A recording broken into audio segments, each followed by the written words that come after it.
సోనియా గారి నాయకత్వం, రేవంత్ రెడ్డి గారి నాయకత్వం, మల్లికార్జున గారి నాయకత్వం, జై కాంగ్రెస్. ఈ మధ్య కాలంలో బీజేపీ సామ్రాజ్యవాదు దురుద్దేశంతో మరి మహాత్మా గాంధీ నరేగా స్కీమ్ను నిర్వీర్యం చేయడానికి కుట్ర పన్నింది.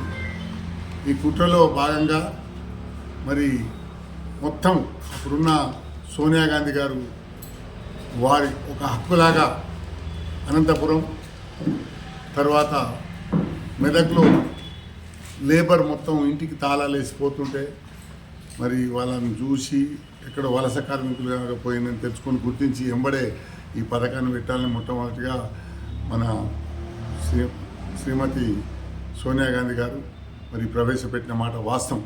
మహాత్మా గాంధీ పేరిట మంచి స్కీమ్. మహాత్ముడు అంటే మనకు అందరికీ దేవుడు, ఏదో ఎవరికో ఒక్కరికో కదా. ఇవాళ ప్రపంచవ్యాప్తంగా ఉన్న మహాత్మా గాంధీ ప్రపంచ దేశాలలో కూడా గొప్ప కీర్తి, పేరు, ప్రశంసలు, త్యాగాలు, స్వాతంత్రం తెచ్చిన మహాత్మా గాంధీని ఈరోజు గాంధీ పేరు లేకుండా బీజేపీ వాళ్ళు మరి దుర్మార్గంతో వాళ్ళు ఇష్టం వచ్చినట్టు చట్టాలు మారుస్తూ ఇదివరకు వ్యవసాయ చట్టం మార్చి నిస్సిగ్గుగా మళ్ళీ క్షమాపణ చెప్పి బేసెత్తుగా చట్టాల జోలికి పోలేదు. మళ్ళీ అది ఒక సంవత్సరం అయిందో కాలేదో మళ్ళీ ఈ చట్టం తిరిగి వచ్చింది.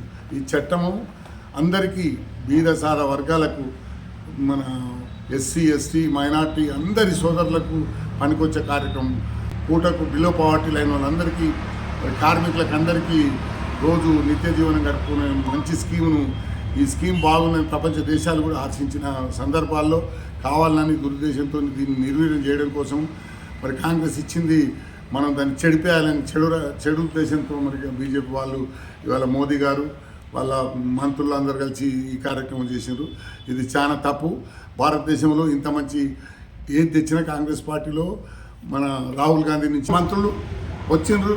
ఈ కార్యక్రమం మొత్తం పాలకవర్గానికి అందరికీ చెప్పి దీన్ని ఊరూరా గ్రామ సభలలో తప్పకుండా పెట్టి పాత నరేగా ఎట్లుందో అదే పద్ధతిలో నడిపించాలని, పని దినాలు కోత పెట్టొద్దని, రాష్ట్ర ప్రభుత్వానికే పని చెప్పే అధికారం ఉండాలని ఇవన్నిటినీ పెట్టి చెప్పి అంతవరకు పోరాటం చేస్తామని చెప్పి గ్రామ సభల ద్వారా మోదీకి చెవు వినిపించేటట్టు ప్రతి గ్రామ పంచాయతీ నుంచి, మన గ్రామ పంచాయతీ కాకుండా వేరే గ్రామ పంచాయతీ అయినా మనం కన్వీన్ చేసి ఒప్పించి మండల వారీగా గ్రామ పంచాయతీ వారు తీసుకుపోయి తీర్మానాలు తీసుకుపోయి మరి ఢిల్లీలో పార్లమెంట్లో వినిపించాలని చెప్పి కఠినంగా వాళ్ళు ఏది చేసినా వ్యవసాయ చట్టాన్ని ఎట్లా గో బ్యాక్ చేసామో ఇవాళ మహాత్మా గాంధీ నరేగాను కూడా నిలబెట్టుకొని గరీబీ వాళ్ళందరికీ కార్మికులకు అందరికీ పని కల్పించి వాళ్ళ ఫుడ్ కొరత మేము తీర్చడానికి మా కాంగ్రెస్ పార్టీ సర్వదా సిద్ధంగా ఉందని చెప్పి తెలియజేసుకుంటూ, ఏ రకంగానైతే గతంలో ఉందో అదే రకంగా నడిపేంత వరకు